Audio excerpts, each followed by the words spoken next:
झारखंड के ग्रामीण विकास मंत्री आलमगीर आलम की रात भर जो है वो ईडी दफ्तर में गुजरी है और आज प्रवर्तन निदेशालय उन्हें कोर्ट में पेश करेगी और ईडी कोर्ट के सामने पूछताछ के लिए रिमांड की मांग करेगी, जिसके बाद कोर्ट यह फैसला लेगा कि उन्हें कितनी दिन की रिमांड देनी है। मंत्री आलमगीर आलम को ईडी बुधवार रात गिरफ्तार कर चुकी है। आलमगीर आलम को बुधवार को लगातार दूसरे दिन पूछताछ के बाद गिरफ्तार कर लिया गया। मंत्री की गिरफ्तारी के बाद ईडी कार्यालय की सुरक्षा चाक चौबंद कर दी गई। डॉक्टरों ने उनकी जांच की और आलमगीर आलम को पूरी तरह से फिट बताया। कहा कि ब्लड शुगर बढ़ा हुआ है और उसके लिए दवा दे दी गई है। आलमगीर आलम से मिलने के लिए उनकी मां और बेटी ईडी दफ्तर पहुंची थी। आलमगीर आलम की गिरफ्तारी से पहले उनके आप्त सचिव संजीव लाल और निजी सहायक जहांगीर को गिरफ्तार किया गया था। उनके आवास से नोटों के ढेर मिले थे और उसके बाद आलमगीर आलम को ईडी की ओर से समन जारी किया गया था। 14 मई को तय समय पर वरिष्ठ कांग्रेस के नेता और झारखंड के मंत्री ईडी दफ्तर पहुंचे। कागजी कार्रवाई के बाद उनसे पूछताछ शुरू हुई और ईडी के अधिकारियों ने जब उनसे संजीव लाल और जहांगीर के बारे में पूछा तो आलम ने कहा कि उन्हें नहीं मालूम था कि निजी सहायक जहांगीर के पास करोड़ों रुपए है। जहांगीर गलत कार्यों में लिप्त था और इसकी भी जानकारी उन्हें नहीं थी। इतना ही नहीं, उन्होंने यह भी कहा है कि विभाग में हो रही कमीशन खोरी के बारे में भी उन्हें नहीं पता था। हालांकि निलंबित मुख्य अभियंता वीरेंद्र राम से जुड़े सवालों में वह घिर गए। पूछताछ के दौरान अधिकारियों ने मंत्री को पीएमएलए की धारा 50 के तहत दिए गए जाने वाले बयान और उसके कानूनी महत्व के बारे में उनको बताया। इसके बाद उनसे उनकी और पारिवारिक सदस्यों के आय व्यय के ब्यौरा भी मांगे गए। मंत्री से उनके आप सचिव संजीव लाल और उसके कारनामों की भी जानकारी मांगी गई, लेकिन मंत्री ने कहा कि उनके आप्त सचिव की गतिविधियों की जानकारी उन्हें नहीं थी।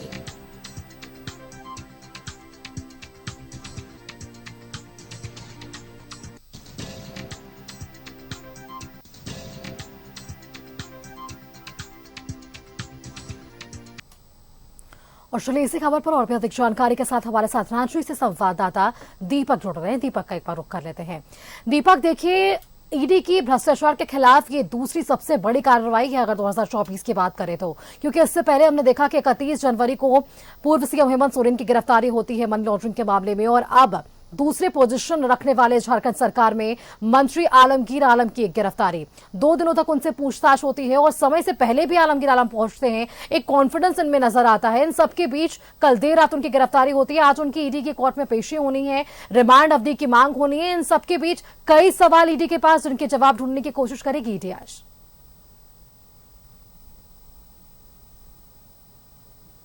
जी बिल्कुल, देखिए, टेंडर घोटाला मामले को लेकर ईडी की जो कार्रवाई हुई है, बीते 2 दिन पहले यानी कि 14 मई को ईडी ने समन जारी कर मंत्री आलमगीर आलम को ईडी दफ्तर बुलाया गया था और 9 घंटों तक पूछताछ हुई थी और पूछताछ अधूरा था, लिहाजा उसके ठीक दूसरे दिन यानी कि 15 मई को भी ईडी दफ्तर बुलाया गया था और 6 घंटों से अधिक पूछताछ होने के क्रम में मंत्री आलमगीर आलम को ईडी ने गिरफ्तार कर लिया।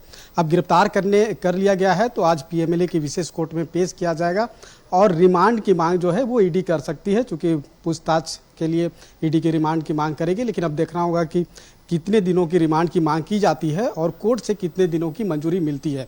लेकिन यह जो पूरा मामला है, अगर इस पूरे मामले को देखेंगे कि ग्रामीण विकास विभाग में किस तरीका से टेंडर मैनेज करके कमीशन की वसूली की जाती थी, तो इसकी जांच की आंच अभी भले ही आया है, लेकिन पहले ही ईडी को इसकी जो है जानकारी मिली थी। फरवरी 2023 में जब ईडी ने एक बड़ी कार्रवाई की थी, निलंबित चीफ इंजीनियर वीरेंद्र राम के ठिकाने पर छापेमारी की थी और उसके बाद जब 23 फरवरी 2023 को ईडी ने वीरेंद्र राम को गिरफ्तार किया था और रिमांड पर लेकर जो पूछताछ हुई थी, उस पूछताछ में ईडी को कई अहम जानकारी मिला था। वीरेंद्र राम ने ही ईडी को बताया था कि कमीशन का जो पैसा है वो नीचे से लेकर के ऊपर तक पहुंचता है और इसमें सबकी संलिप्तता जो है वो बताई गई थी और उसी बेसिस पे 1 साल तक ईडी ने होमवर्क किया और पूरे तरीका से जब चीज़ों को जब जानकारी पूरी तरीका से ले ली गई, होमवर्क पूरा कर लिया गया और उसके बाद बीते 6 मई 2024 को ईडी ने राजधानी रांची के कई लोकेशन पर एक साथ छापेमारी की। कई इंजीनियर, कई ठेकेदार, कॉन्ट्रैक्टर और ख़ासतौर पे मंत्री आलमगीर आलम के ओएसडी संजीव लाल और उनके जो सहयोगी है जहांगीर आलम, उनके ठिकाने पे छापेमारी की। तो उस छापेमारी में मोटी रकम, खासतौर पे 30 करोड़ से अधिक जो है वो जहांगीर आलम के ठिकाने से मिली, जो ओएसडी संजीव लाल के सहयोगी है, नौकर है। तो उनके ठिकाने से जो छापेमारी में जो रकम मिली और उसके बाद दोनों को, संजीव लाल और उनकी जहांगीर आलम को डिटेन किया गया, उनसे हिरासत में लेकर पूछताछ हुई और फिर 7 मई को दोनों को ईडी ने गिरफ्तार किया। और गिरफ्तार करने के बाद जब पीएमएलए के विशेष कोर्ट में पेश किया गया तो रिमांड पर लिया गया और रिमांड पर लेकर के पूछताछ की जा रही है, जो अगले 18 मई तक पूछताछ दोनों से होगी। इसी बीच ईडी ने मंत्री आलमगीर आलम को समन जारी कर ईडी दफ्तर बुलाया और ये पैसा मिला है, वह पैसा किसका है ये जानने की कोशिश जो है ईडी ने की। तो ईडी को एक महत्वपूर्ण जानकारी जो मिला उसके बेसिस पर जो है मंत्री आलमगीर आलम को समन जारी किया गया और पूछताछ की गई। आमने सामने बैठाकर की पूछताछ हुई, ऐसा जानकारी मिल रहा है।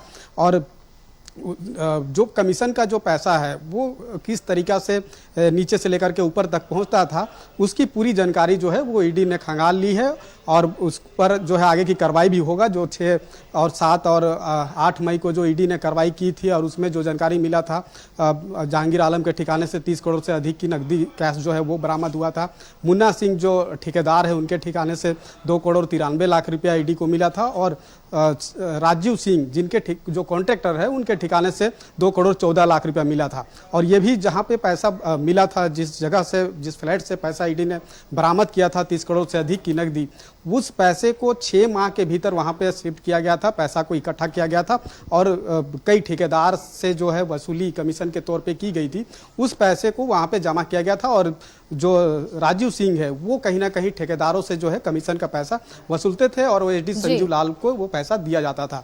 और इसमें जिस तरीके से नीचे से लेकर ऊपर तक जो पैसा पहुंचता था, इसकी आशंका भी जाहिर की जा रही थी। और जैसे ये दोनों की गिरफ्तारी हुई थी, संजीव लाल और जहांगीर आलम की, उसी वक्त ये आशंका जाहिर की जा रही थी कि जांच की आंच जो है मंत्री आलमगीर आलम तक तो देखिए, अब आपने इस तरीके से पूरे प्रकरण को समझाया कि कहां से ये पूरा मामला शुरू हुआ और अब आगे किस तरीके से ईडी इस पूरे कार्रवाई के साथ आगे बढ़ रही है। आज का दिन बेहद खास है आलमगीर आलम के लिए, क्योंकि कोर्ट में पेशी होनी है। ईडी एक तरफ रिमांड की मांग करेगी और कोर्ट कितने दिनों की मंजूरी देती है, कितने दिनों तक ईडी के सवालों का सामना करेंगे आलमगीर आलम, ये देखने वाली बात होगी। आपका बहुत बहुत धन्यवाद दीपक, हमारे साथ जुड़ने के लिए और इस विषय पर अधिक बातचीत हमारे दर्शकों के साथ साझा करने के लिए कि ये पूरा मामला आखिरकार क्या था, किस मामले में उनकी गिरफ्तारी हुई है और आगे किस मामले में ईडी उनसे पूछताछ करने वाली है।